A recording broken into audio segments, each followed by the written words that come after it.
Good morning and welcome back once again.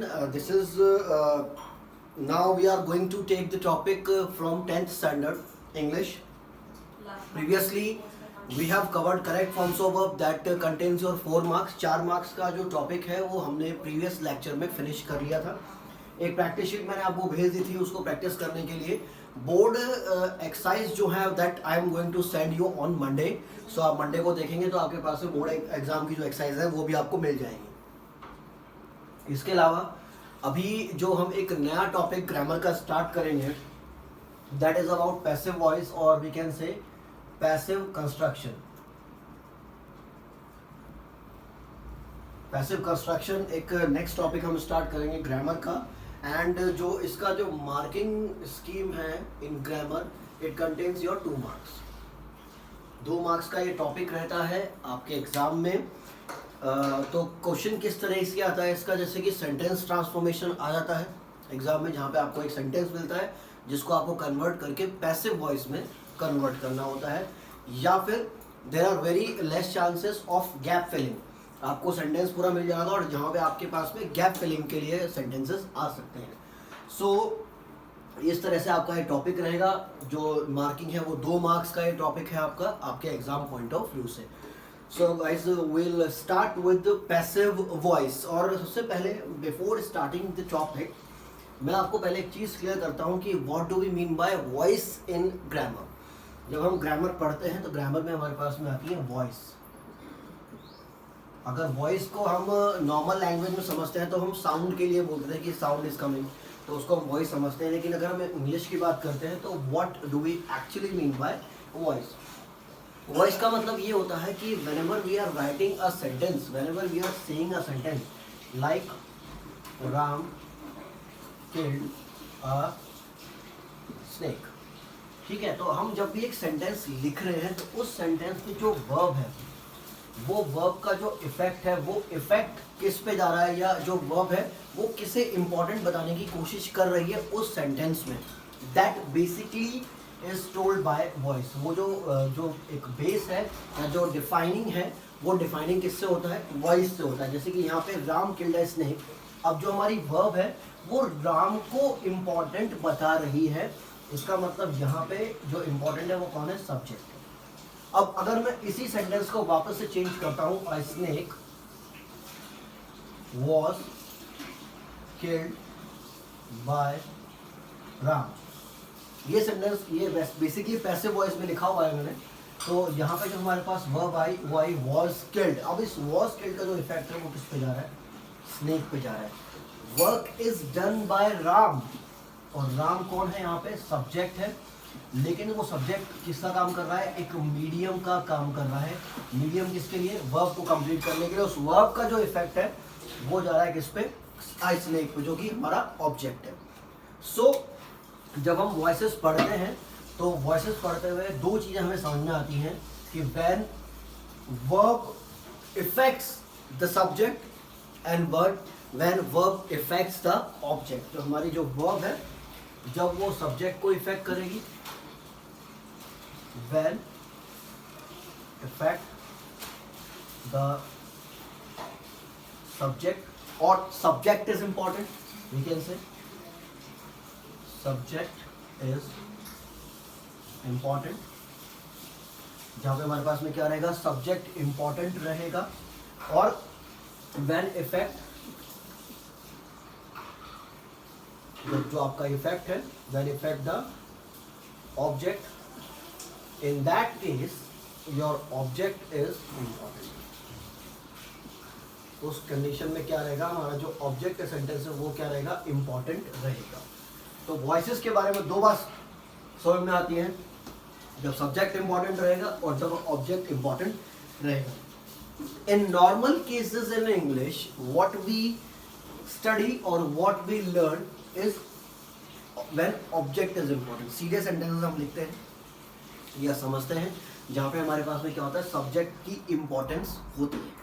तो इसको हमने एक नाम दिया है विच इज एक्टिव वॉइस, जिसको हम क्या कहते हैं, एक्टिव वॉइस कहते हैं. और जहाँ पे ऑब्जेक्ट की इंपॉर्टेंस है वहाँ पे हम ये कहेंगे कि पैसिव वॉइस. तो यहाँ पे हमारे पास में एक बेसिक चीज ये क्लियर होती है कि why do we study passive voice. बहुत सिंपल सी बात है कि अगर कोई सेंटेंस सीधा लिखा हुआ है तो जबरदस्ती हम उसको उल्टा क्यों लिखें, क्या रीजन क्या है ऐसा करने का। तो रीजन यहाँ पे ये बनता है, ये समझ में आता है कि अगर कोई ऐसा सेंटेंस हो जहाँ पे आपको ऑब्जेक्ट को इम्पोर्टेंट शो करना है, जहाँ पे आपको ऑब्जेक्ट की इम्पोर्टेंस दिखानी है, जहाँ पे हमें किसको इम्पोर्टेंस दिखानी है, ऑब्जेक्ट की इम्पोर्टेंस दिखानी है, तो वहाँ पे उस सेंटेंस को हम सिंपल सेंटेंस या एक्टिव वॉइस में ना लिखकर उसे हम पैसिव वॉइस में लिख देते हैं to show the importance of object, जहाँ पे हम ऑब्जेक्ट की इम्पोर्टेंस दिखा देते हैं। That is called as passive voice and this is the reason why we study passive construction. इसी वजह से हम क्या करते हैं, पैसिव कंस्ट्रक्शन को हम स्टडी करते हैं। सो ये हमारा एक टॉपिक का एक बेसिक ब्रीफ हो गया, जहाँ पे हमें ये समझना था कि वॉइसेस क्या है, उसके अलावा हम पैसिव वॉइसेस क्यों पढ़ें। तो जहाँ पे आपको ये चीज़ क्लियर हो गई कि हम पैसिव वॉइस क्यों पढ़ने वाले हैं। सो हम टॉपिक में अब एंटर करते हैं, टॉपिक को स्टार्ट करते हैं कि क्या क्या बेसिक चेंजेस हमें इसके अंदर करने होते हैं। I will take you through with the example, like जैसे कि मैंने एग्जाम्पल एक लिखा था कि राम किल्ड अ स्नेक। ये एक एक्टिव वॉइस सेंटेंस था, और अगर मैं इसका पैसिव वॉइस कर देता हूँ तो सेंटेंस बन जाएगा अ snake was killed by Ram. एक स्नेक जो है किल्ड हुआ राम से। अब यहाँ पे आप सेंटेंस को अगर ऑब्जर्व कर पा रहे हैं तो आप देखें सेंटेंस के बेसिक स्ट्रक्चर को। यहाँ पे दिस इज सब्जेक्ट, इसके बाद में this is going to be verb, and ये हमारे पास में क्या हो जाएगा, ऑब्जेक्ट हो जाएगा। सब्जेक्ट, वर्ब एंड ऑब्जेक्ट, ये हो गया हमारे पास में। अगर पैसिव वॉइस का आप स्ट्रक्चर देखते हैं तो ये आपके पास में ऑब्जेक्ट है which is at the starting of the sentence, ये आपके पास में हेल्पिंग वर्ब है और plus with the verb which is third form of the verb, और यहाँ पे आपके पास में सब्जेक्ट आपको दिया हुआ है which is enclosed by a preposition by. ठीक है, तो ये एक सेंटेंस का हमारे पास में बेसिक स्ट्रक्चर हो गया। तो ये बेसिक स्ट्रक्चर जब हमें एक बात समझ में आती है, सब्जेक्ट वर्ब एंड ऑब्जेक्ट, और यहाँ पे एक बात समझ में आती है ऑब्जेक्ट वर्ब एंड सब्जेक्ट। ये हमारे पास में एक बेसिक चीज हो गई जो हम समझ पा रहे हैं फिलहाल एग्जाम्पल को देखने के बाद में।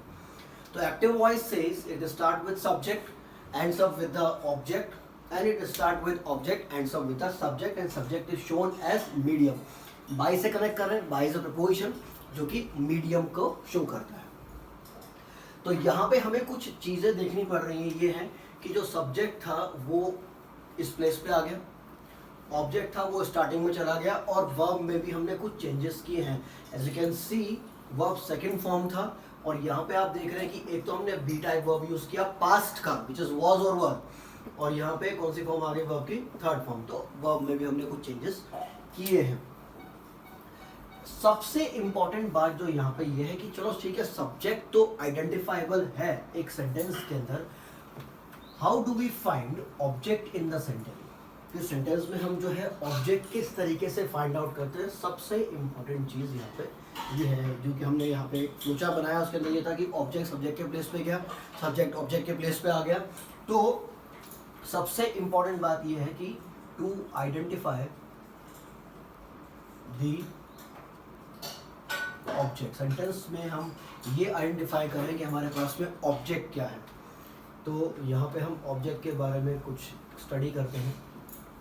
सो basically we have two kinds of object, one is direct object and other one is indirect object। one is direct object, other one is indirect object। अच्छा, इसको स्टार्ट करने से पहले हम एक चीज, एक एग्जांपल देखते हैं।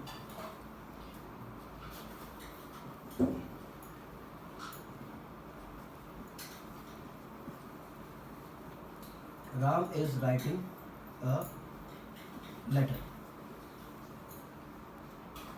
Ram is going to school. ये दो सेंटेंस मैंने यहाँ पे लिखे और लिख लेते हैं यहाँ पे।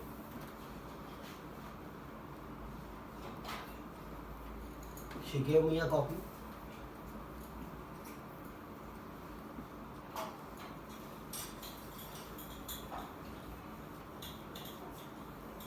और Ramesh told her the truth. ये कुछ एग्जांपल्स हमने लिख लिए।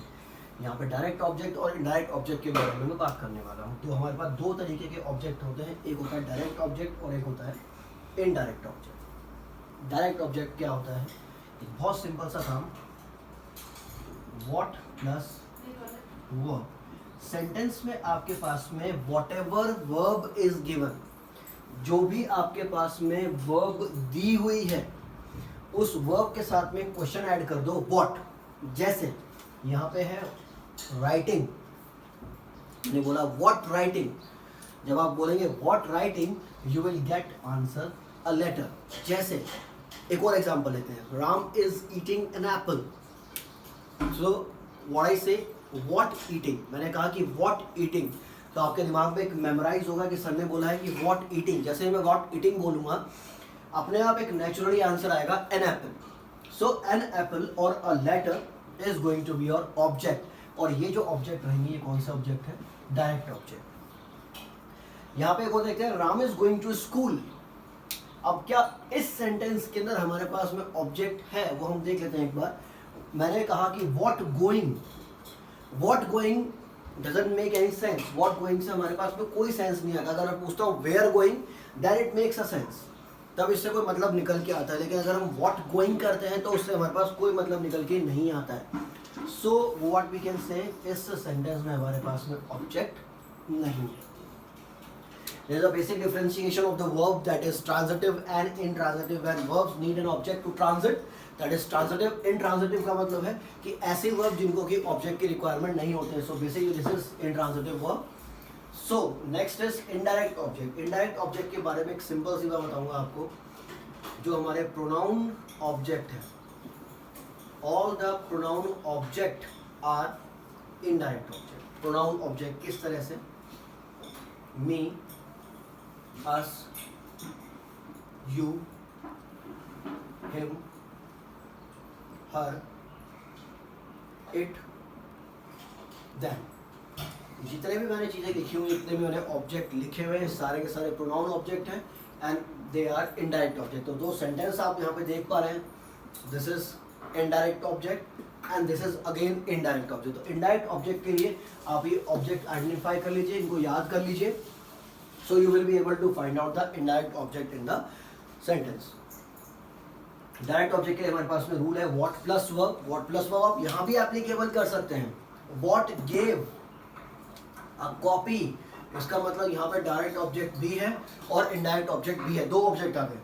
What told the truth, again यहाँ पे direct object भी है और indirect object भी है. So this is how we identify object in the sentence. किस तरह से हम सेंटेंस में ऑब्जेक्ट को आइडेंटिफाई करते हैं, सबसे इंपॉर्टेंट चीज़ है ये. क्योंकि जब भी आपके पास में पैसिव सेंटेंस आएगा, पहला काम आपको यही करना पड़ेगा कि हम सेंटेंस में किस तरीके से ऑब्जेक्ट आइडेंटिफाई करेंगे. एक बार रिकॉल कर रहा हूँ, सुन लें ध्यान से.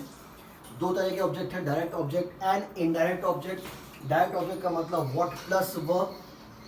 वर्ब के साथ में आप एक क्वेश्चन करेंगे कि वर्ब और व्हाट दोनों को लगाएंगे तो आपके पास में डायरेक्ट ऑब्जेक्ट मिल जाएगा.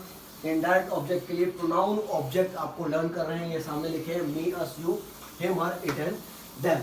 इस तरीके से हमारे पास में क्या हो गए हैं, ये दो ऑब्जेक्ट के हमारे पास में टाइप हो गए हैं. सो इस तरीके से ही हम क्या करेंगे, सेंटेंस में ऑब्जेक्ट को आइडेंटिफाई करेंगे. जैसे कि मैंने आपको स्टार्टिंग में एक एग्जाम्पल दिया था, राम किल्ड अ स्नेक. अगर मैं कहूँ कि व्हाट किल्ड, तो what killed says a snake. What killed से हमारे पास में जो आंसर आएगा वो क्या आएगा, अ स्नेक आएगा. तो इस तरीके से हमें क्या करना है, अपने ऑब्जेक्ट को सेंटेंस के अंदर आइडेंटिफाई करना है. सब्जेक्ट को ज़्यादा दिक्कत नहीं आएगी आइडेंटिफाई करने में, वो आपको इजीली मिल जाएगा. तो बेसिक कोई रूल भी नहीं है उसके लिए. ऑब्जेक्ट को आप यहाँ पे आइडेंटिफाई कर सकते हो. तो मुझे कुछ बेसिक बात समझ में आती है पूरा सुनने के बाद में, जो बेसिक कन्वर्जन्स हैं from active voice to passive voice. जब हम एक्टिव वॉइस से पैसिव वॉइस में कन्वर्ट करेंगे तो हमें क्या बेसिक चेंजेस करने हैं। पहला है object at the place of subject.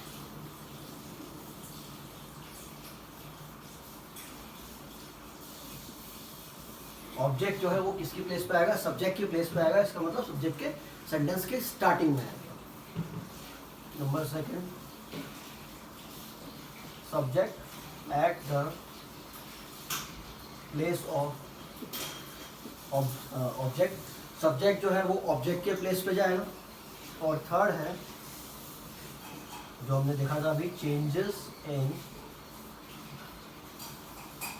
Helping verbs and verbs. यहाँ पे आपको हेल्पिंग वर्ब और वर्ब में क्या करने पड़ेंगे, चेंजेस करने पड़ेंगे। तो 3 बेसिक चेंजेस हमें करने होते हैं किसी भी सेंटेंस में को एक्टिव वॉइस से पैसिव वॉइस में कन्वर्ट करने के लिए। तो अभी हम क्या करते हैं, अभी हम एक चेंज यहाँ पे पढ़ेंगे, सब्जेक्ट टू ऑब्जेक्ट, या सॉरी ऑब्जेक्ट टू सब्जेक्ट। और इसके हम चेंजेस देखते हैं कि चेंजेस उसमें हमें किस तरह से करने हैं। तो 3 हमारे पास बेसिक चेंजेस होंगे। Object at the place of subject, object को सब्जेक्ट के प्लेस पर लेकर आएंगे। Subject at the place of object और changes in helping verbs and verbs. तो इसमें पहला चेंज हम कर रहे हैं, that is object at the place of subject. जो ऑब्जेक्ट है वो किसकी प्लेस पे आएगा, सब्जेक्ट के प्लेस पे जाएगा। As I have told you, there are 2 kinds of object, one is direct object, other one is indirect object. So जो हमारे पास में ऑब्जेक्ट आएगा वो या तो नाउन होगा और या होगा वो प्रोनाउन। नाउन या प्रोनाउन के अलावा कुछ नहीं आने वाला है। या तो आपके पास में नाउन आएगा और या फिर क्या आएगा, प्रोनाउन आएगा। नाउन का मतलब क्या हो गया, name of things, name of person. तो ये हमारे पास में क्या हो गया, नाउन हो गया। तो while writing object at the place of subject, if you are given with noun, then use the same noun at the place of subject। क्योंकि ऑब्जेक्ट है, सब्जेक्ट के प्लेस पर हम रखेंगे और उसी सेम नाउन को रखेंगे बिना कोई चेंजेस करते हुए। जो भी आपको नाउन दिया हुआ वैसा का वैसा नाउन रख दिया। जैसे कि राम किल्ला स्नेक था, तो स्नेक इज अ नाउन, तो हमने वही नेम यूज कर लिया था। Use the same noun eight the place of subject. यहाँ पे आता है हमारे पास है प्रोनाउन। अगर आपके पास है प्रोनाउन दिए हुए हैं जैसे कि मी, तो इसको हम कन्वर्ट करेंगे आई, चेंज करके लिखेंगे। अगर हमारे पास में दिया हुआ है अस, तो उसको हम लिखेंगे वी। अगर हमारे पास दिया हुआ है यू, तो उसको यू लिखेंगे। अगर हमारे पास दिया हुआ है हिम, तो उसको हम ही कर देंगे। हर दिया हुआ है तो शी करेंगे।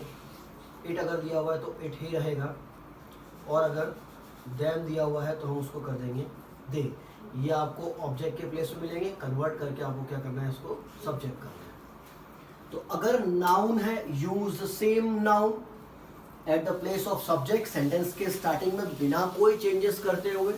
और अगर आपके पास में कोई प्रोनाउन दिया हुआ है तो प्रोनाउन में चेंजेस करने पड़ेंगे। मी को आई, अस को वी, यू को यू रखेंगे, हिम को हम करेंगे ही, हर को हम करेंगे शी, इट को हम करेंगे इट, देम को हम करेंगे दे। सो ये एक फर्स्ट चेंज था जो हमने सीखा आज। और उसके अलावा पैसिव वॉइस के कुछ बेसिक जो स्ट्रक्चर्स थे वो हमने सीख लिए। In the next lecture of the passive voice I am going to cover 2 basic changes. एक तो वर्ब्स के चेंजेस थे और दूसरा सिमिलर टू दिस टॉपिक एक वो चेंजेस। तो हम वो नेक्स्ट लेक्चर में स्टडी करेंगे। फिलहाल के लिए that is all from my side. ये नया टॉपिक हमने स्टार्ट किया है, तो इस टॉपिक को बहुत ध्यान से पढ़ें। कोई दिक्कत आ रही है, कोई परेशानी आ रही है, you can send me on WhatsApp और make me a call. Thank you once again.